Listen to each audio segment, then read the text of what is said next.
కాలభైరవుడి వృత్తాంతం గురించి కాశీఖండంలో ఎంత గొప్పగా చెప్తారంటే, మనిషి తట్టుకోలేని కష్టాలలో అత్యంత భయంకరమైనటువంటి కష్టం కారాగారవాసం. కారాగారవాసం అంతటి భయంకరమైన కష్టాన్ని ఎదుర్కోవలసి వచ్చినప్పుడు కూడా కాలభైరవ చరిత్ర చదివినా, కాలభైరవాష్టకం చదివినా, కాలభైరవోపాసనం చేసినా వాళ్ళు రక్షింపబడతారు అంటుంది శాస్త్రం. అంత అద్భుతమైనటువంటి మూర్తి ఆ కాలభైరవుడు. సాక్షాత్ పరమేశ్వరుడే కాలభైరవుడిగా ఆవిర్భవించాడు ఒకానొకప్పుడు. కాలభైరవావతారంలో ఆయన లోకానికి కొన్ని మర్యాదలు నేర్పాడు. అందుకే ఒకప్పుడు అందరికీ ఎలా అతిశయం కలుగుతూ ఉంటుందో, గర్వం కలుగుతూ ఉంటుందో, అలా త్రిమూర్తుల యందు కూడా ఇటువంటి పోకడ ఒకటి రజోగుణ సంబంధమైనటువంటి వారి యందు కలుగుతూ ఉంటుంది. సృష్టికర్త అయినటువంటి చతుర్ముఖ బ్రహ్మగారు సహజంగా రజోగుణ తత్వంతో ఉంటాడు, అందుకే ఎరుపు రంగుతో ఉంటాడు. ఆయనకి ఒకప్పుడు ఎందుకో ఒక భావన కలిగింది, ఆయనకి 5 తలలు ఉండేవి. నాకు 5 తలలు, పరమశివుడికి 5 తలలు, సద్యోజాత అఘోర తత్పురుష వామదేవ ఈశానములని 5 తలలైనవి. నాకు 5 తలలు, నాకంటే బ్రహ్మగారికి 5 తలలు. నాకు శంకరుడికి ఏం తేడా? మేమిద్దరం సమానం, నేనే సృష్టిలో అధికుడు అని వేదములను పిలిచి అడిగాడు. నేనా కాదా అన్నాడు. ఋగ్వేదము, సామవేదము, యజుర్వేదము, అథర్వణ వేదము కూడా నువ్వు కాదు, పరమశివుడే సృష్టికంతటికి కూడా మహాపురుషుడు, ఆయననే వేదములన్నీ కొలుస్తున్నాయని చెప్పి ఆయన అంగీకరించలేదు. ఆయన అహంకారం తగ్గించడానికి శంకరుడు సభలోకి ప్రవేశిస్తే ఒక్కొక్కసారి అతిశయం, గర్వం అనేటటువంటిది కలగకూడదు, కానీ అది కలిగితే ఎంతటి వారిని కూడా ఎలా పడగొట్టేస్తుంది అన్నదానికి ఈ ఆఖ్యానాలన్నీ వస్తాయి. రామకృష్ణ పరమహంస ఒక అద్భుతమైన మాట చెప్పేవారు. ఒకప్పుడు ఒక మహారాజు గారు ఒక భద్రగజం మీద ఎక్కి వస్తున్నాడు. భద్రగజం అంటే ఎంత ఉంటుంది? గురువాయూరులో రాత్రి కృష్ణుడి ఆలయం చుట్టూ ప్రదక్షిణం చేస్తాయి ఏనుగులు, అందులో భద్రగజాలు వస్తాయి. భద్ర అనే జాతికి చెందినటువంటి ఏనుగులు. అసలు ఆ ఏనుగుని చూస్తే ఓ పెద్ద కొండ శిఖరం నడిచి వెడుతున్నట్టు ఉంటుంది, వచ్చి వరుస క్రమంలో నిలబడతాయి గుడి చుట్టూ. అది ఎక్కాలంటే నిచ్చెనేసుకుని ఎక్కాలి. కానీ ఎంత క్రమశిక్షణగా ఉంటాయంటే, దాని కుంభస్థలం మీద కృష్ణ పరమాత్మ విగ్రహం పెడతారు. పెట్టి అర్చకుడు ఎక్కడానికి వచ్చినప్పుడు అది కాలు చాపి ఈ సంధి భాగం బయటికి వచ్చేటట్టుగా, ఎముక పైకి వచ్చేటట్టుగా ఉంచుతుంది. ఉంచి తల ఇలా పెడుతుంది. పరిగెత్తుకుంటూ వచ్చి అర్చకుడు దాని చెవి పట్టుకొని ఈ సంధి భాగమునందు ఎగిరి కాలు పెట్టి మెట్లెక్కినట్టుగా దాని శరీరం మీద ఎక్కేసి కుంభస్థలం మీద కూర్చుంటాడు. అంతెత్తునుంటుంది భద్రగజం. అది దగ్గర నుంచి వెడుతూ ఉంటేనే ఉద్విగ్నత కలుగుతుంది. అటువంటి భద్రగజం ఎలా ఉంటుందో అంత ఎత్తున ఉండేటటువంటి స్వరూపమైతే భద్రగజంలా నడుస్తున్నాడు రా అంటారు. అలా ఒక మహారాజు అటువంటి భద్రగజం మీద వెళ్ళిపోతున్నాడు రాజవీధిలో. అటువంటి ఏనుగు వస్తోందంటే దాని ఒక్కొక్క కాలు ఇంతంత లావు ఉంటుంది, పాదం ఎత్తి వేస్తే గుండ్రంగా ఉంటుంది, ఏ ప్రాణైనా అణిగిపోతుంది, అందుకని అన్ని పక్కలకు పోతాయి. అటువంటి ఏనుగు వస్తుంటే కన్నంలోంచి ఓ చిరుకప్ప ఒకటి పైకొచ్చి కప్ప కాలెత్తింది. కాలెత్తి చెయ్యి బుద్ధి లేదు ఏనుగా పక్కకి పో. ఆశ్చర్యపోయారు రామకృష్ణ పరమహంస, శిష్యుడు నిలబడి ఉన్నారు అక్కడ. వాళ్ళకి సిద్ధులు ఉన్నాయి. ఆ శిష్యుడు చూసి గురువుగారి వంక తిరిగి అన్నాడు, హే బ్రహ్మన్, ఒక భద్రగజం వస్తోంది, దాని మీద మహారాజు వస్తున్నాడు. ఒక కప్ప కన్నంలోంచి బయటకు వచ్చి ఏనుగు మీద కాలెత్తి పక్కకు పోతావా పోవా అంటోంది. దీనికి బుద్ధిహీనత, అతిశయమా? ఎందుకు ఇలా కాలెత్తిందని అడిగారు. అడిగితే పరమహంస ఒక్క నిమిషం కళ్ళు మూసుకుని కళ్ళు తెరిచి అన్నారు, ఇవాళ సాయంకాలం ఈ రహదారి నుంచి ఒక జేబుకి చిల్లు ఉన్నటువంటి లాల్చీ వేసుకున్న వ్యక్తి వెళ్ళాడు. ఆయన జేబులో 4 పావలాకాసులు ఉన్నాయి. పావలాకాసు చిన్నగా గుండ్రగా ఉంటుంది కదూ, ఆ కన్నంలోంచి జారి పావలాకాసు కింద పడింది. కింద పడిన పావలాకాసు దుల్లుకుంటూ ఆ కన్నంలోకి వెళ్ళింది. కన్నంలో కప్ప ఉంది. కప్పకి పావలాకాసు దొరికింది. ఇప్పుడు కప్ప దగ్గర పావలా ఉంది కదూ, ఏనుగు మీద కాలెత్తింది. పావలా ఉన్న కప్ప ఏనుగు మీద కాలెత్తితే అన్నీ ఉన్నాయనుకున్న నాబోటిగాడు విర్రవీగితే అందులో అతిశయం ఎంత విచిత్రమైన లక్షణాన్ని కల్పిస్తుందో చూడండి.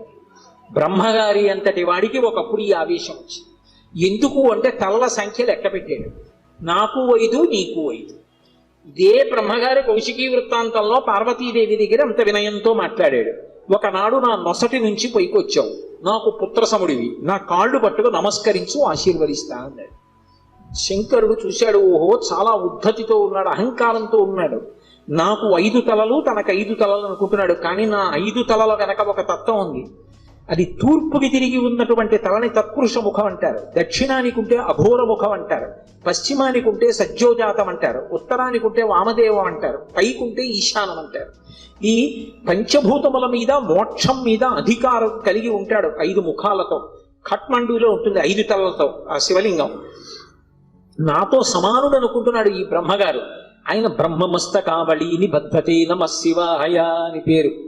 ఈ సృష్టి అంతా కూడా కల్పాంతం అయిపోయినప్పుడు బ్రహ్మగారు పడిపోతాడు. పడిపోతే చూస్తాట శంకరుడు, అయ్యో పాపం, మొట్టమొదట పుట్టాడు అందరికన్నా, వేదములు ఇచ్చి సృష్టి చెయ్యమన్నాను, ఈయన కూడా బొత్తిగా ఇలా శ్మశానంలో పడిపోతే ఏం బాగుంటుంది, ఈయనకు మంచి స్థానం ఇద్దామని చెప్పి ఆ బుర్రి తీసి ఓ తడపలో గుచ్చుకుని మెళ్ళలో వేసుకుంటాడు. ఆయనకి చేతకాక కాదు, ఓ బంగారం గొలుసు చేయించి ఇచ్చేవాళ్ళు లేక కాదు, బ్రహ్మగారిని గౌరవించడానికి ఓ పుర్రేసుకున్నాడు. ఇలా ఎంతమంది బ్రహ్మలు విడిపోయారో ఆ పుర్రెల మాల పెద్ద మాల అయింది.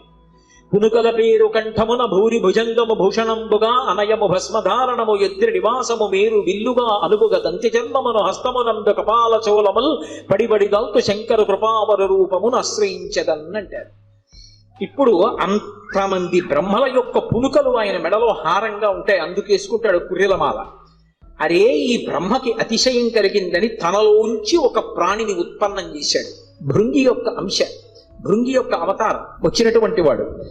ఒక్కసారి పరమశివుని అంశతోటే భైరవుడు ఉత్పన్నమయ్యాడు. ఆ భైరవుడు ముమ్మూర్తుల పరమశివుడు ఎలాగే ఉంటాడో అలాగే ఉంటాడు. ఆయన వస్తూనే ఆ బ్రహ్మగారి యొక్క పైన ఉన్నటువంటి తలకాయని పెద్ద యుద్ధం చేయలేదు, ఇలా గిల్లేశాడు. లోకంలో చూడండి మాట అంటారు, రేపు అలా గిల్లేస్తున్నాయి అంటారు. అన్నిటికన్నా తేలిక ఏమిటంటే గిల్లేయడమే. అలా వెళ్ళిపోతే ఇలా గిల్లేసాడు అనుకోండి, తీరిపోతుంది అంతే. అది బాగా బలం ఉన్నవాడు ఏం చేస్తాడు, గిల్లుతూ ఉంటాడు. గిల్లి గజ్జాలు ఎట్టుకుంటాడు అంటారు. అందుకే గిల్లేయడం అంటే అంత తేలిక. యువతల వాడికి బలం ఎక్కువ ఉంటే బలం తక్కువ ఉన్నవాడిని గిల్లేస్తాడు. అందుకే బ్రహ్మగారి 5వ తలకాయని కష్టపడి తొలగతోశాడం లేదు, గిల్లీశాడన్నారు. శంకరాచార్యులు వారు సౌందర్యలహరిలో కూడా అలాగే రాశారు, అంత అందంగానూ రచన చేశారు. మృణాళీ మృద్వీనాం తవ భుజలతానాం చతసృణాం చతుర్భిః సౌందర్యం సరసిజ భవస్తౌతివదనైః నకేభ్యః సంత్రస్సన్ ప్రథమమథనాదందకరిపోః చతుర్నాం శీర్షాణాం సమమభయ హస్తార్పణధియా అన్నారు. శంకరులకు శంకరులే చెల్లు. అహంకరించాడని కాలభైరవుడు ఓ తలకే గిల్లేశాడు. ఏమండి, ఇప్పుడు నేను ఇలా పట్టుకుని ఇలా గిల్లేశాను అనుకోండి, ఆ మిగిలిన పువ్వు ఏమనుకుంటుంది, దాన్ని ఒకదాన్ని గిల్లేండి నా జోలికి రాడనుకుంటుందా? ఏమో ఇలా అన్నవాడు మళ్ళీ ఇలా అంటే అది ఉడికిపోతే మళ్ళీ వచ్చేస్తుందేమో చెయ్యని. ఇప్పుడు ఇలా అన్నవాడు మళ్ళీ ఇంకోటి ఇలా అంటే మూడే ఉంటాయి ఇంకా. అందుకని ఆయన ఏం చేశాడంటే బ్రహ్మగారు ఒక తలకాయ గిల్లేయగానే ఇంకా 4 తలకాయలు మిగిలాయి. అమ్మవారి వంక చూశాట. అమ్మవారు 4 చేతులతో ఉంటుంది కదా. అమ్మా, నేను తామర పువ్వులోంచి పుట్టాను, నీ చేతులు తామర పువ్వుల్లో ఉంటాయి కాబట్టి మన ఇద్దరికి ఓ బంధుత్వం ఉంది. అమ్మా, నా 4 తలకాయలు తామర పువ్వులు లాంటి నీ చేతుల కింద పెడతాను, కాపాడమ్మా అని 4 తలకాయలు గబగబా పట్టుకెళ్ళి అమ్మవారు 4 చేతుల కింద పెట్టేటప్పటికి మళ్ళీ ఇల్లుదామని చూశాడు. పైన అమ్మవారి చెయ్యి ఉంది, నవ్వి ఊరుకున్నాడు. అలా అమ్మా, నీ చేతులు పెట్టుండకపోతే బ్రహ్మగారి తలకాయలు ఉండేవో ఉండకపోవు. ఏమో గిల్లేసిన వాడు ఓటి గిల్లుతాడు నమ్మకం. కాబట్టి నకేభ్యః సంత్రస్సన్ గోటితో గిల్లేశాడంతే. కాలభైరవుడంతే అంతటి ప్రచండ శక్తి స్వరూపం. కాశీఖండంలో ఆయన గురించి ఒక అద్భుతమైనటువంటి విశేషం చెప్తారు. అజుండు తాను అధికుండననుచు గర్వింప కరనఖాగ్రమునత చిరము త్రుంచి సాకారయగు బ్రహ్మహత్యతో చనుజేరి సర్వలోకంబులు సంచరించి వైకుంఠమునకేగి రమా వైకుంఠు లర్చించ అమృతభిక్షాసనం అరగించి కాశికానగర కంఠోపదేశంబున పగలవైచకరంపు బ్రహ్మపునుక ఆధిపత్యంబు పొందే కామారి చేత ప్రియవైచిన చోట కబురము చేసి కాశికాపురమునకు 7 గడయు చూపే క్రోధభైరవ దేవుండు ఉభజన్మ అంటారు. ఆయన బ్రహ్మగారి తలకాయ తుంపేశాడు. తుంపేస్తే ఆయన బ్రహ్మగారు బ్రహ్మహత్యాపాతకం వచ్చింది. పరమశివుడికి బ్రహ్మహత్యాపాతకం ఉంటుందా? ఆయన విధికి నిషేధానికి అతీతుడు. కానీ లోకంలో శివుడే చేశాడు కదా, మేమెందుకు చెయ్యకూడదని రేపు పొద్దున్న తెలియక జనులు బ్రహ్మహత్యా దోషం చేస్తే కట్టి కుడిపేస్తుంది. అందుకని దాని పాపం ఎంత కఠినంగా ఉంటుందో చూపించడానికి తాను బ్రహ్మహత్యా పాతకం పోగొట్టుకోవడానికి చెయ్యవలసిన ప్రాయశ్చిత్తాన్ని చేసి చూపించాడు. ఆ కల వచ్చి అంటుకుంది పుర్రె. ఆ చేతికి అంటుకున్న పుర్రెతోటి కపాల భిక్ష అందరినీ భిక్షాటన చేస్తూ లోకములన్నీ తిరిగాడు. తిరిగి తిరిగి తిరిగి తిరిగి ఒక రోజున వైకుంఠానికి వెళ్ళాడు. అబ్బా, ఇటువంటి అతిథి ఎక్కడ దొరుకుతాడు? ఊరక రారు మహాత్ములు మా రథముల ఇండ్ల కడకు వచ్చుటెలెల్లం కారణము మంగళములకు మీరొచ్చుట శుభమాకు నిజము మహాత్మా అంటాడు నందుడు గర్భుడు వస్తే దశమస్కంధంలో. అలా గబగబా పరిగెత్తుకొచ్చి లోపలికి పిలిచి శ్రీమన్నారాయణుడు లక్ష్మీదేవి కూర్చోపెట్టి ఆయనకి ఆతిథ్యం ఇచ్చారు. ఆ ఆతిథ్యం ఇచ్చినప్పుడు ఏదో లౌకికంగా ఉండినటువంటి అన్నం పెట్టలేదు. భిక్షాన్నంగా ఏం పెట్టారంటే మనోరథము అనబడేటటువంటి ఒక అద్భుతమైనటువంటి అమృతం ఉంటుంది. అది ఒక్క వైకుంఠంలో వాళ్ళ దగ్గరే ఉంటుంది. ఆ అమృత రసాన్ని పెట్టారు. పెడితే ఆ అమృత పాయసం ఆరగించి లక్ష్మీ విష్ణువుల చేత అర్చింపబడిన వాడై బయలుదేరాడు. అన్ని లోకాలు తిరిగి తిరిగి తిరిగి తిరిగి కాశీపట్టణానికి వచ్చాడు. కాశీపట్టణంలోకి ప్రవేశించగానే చేతికున్నటువంటి బ్రహ్మకపాలం మూడి కింద పడి బద్దలైపోయింది. అంటే కాశీపట్టణం అంత గొప్ప పట్టణం. అందులోకి వెళ్ళగానే బ్రహ్మహత్య పోయింది. అప్పుడు ఆ లోపలికి వెళ్ళిన తర్వాత శంకరుడు బయలుదేరి వచ్చి ఈ కాశీపట్టణానికి అంతటికీ నిన్ను అధిపతిగా అభిషేకం చేస్తున్నానని కాలభైరవుణ్ణి కాశీపట్టణానికి పట్టాభిషిక్తుణ్ణి చేశాడు సంరక్షకుడుగా. ఆధిపత్యంబు పొందే కామారి చేత అంత అద్భుత రూపాన్ని పొందాడు. భైరవ అంటారు. భైరవ అంటే కుక్కకి భైరవ అని పేరు. ఎందుకంటే భయ్య నరుస్తుంది కాబట్టి, రవము అంటే శబ్దము, భయ్య నరిచి మీద పడుతుంది కాబట్టి భైరవ అంటే కుక్క. భైరవుడు వచ్చాడంటారు. కాదు, భైరవ అన్న మాటకు అర్థం ఏమిటంటే ఎవరిని చూస్తే హడిలిపోతామో, ఎవరిని చూస్తే భయం వేస్తుందో, ఎవరిని చూస్తే ఇక బుద్ధి పని చెయ్యదో అటువంటి భయంకరమైనటువంటి రూపంతో ఉండేటటువంటి వాడికి భైరవ అని పేరు. లోకంలో ఎవరైనా సరే బాగా పాపములు చేసి చేసి చేసి చేసి చేసి చేసి శరీరం విడిచిపెట్టేశారనుకోండి, ఈ లోకం విడిచిపెట్టి వెళ్ళిపోయేటప్పుడు భైరవ యాతన అని ఉంటుంది. ఆయన క్రోధ రూపంతో వెంటపడతాడు బెత్తం పట్టుకుని.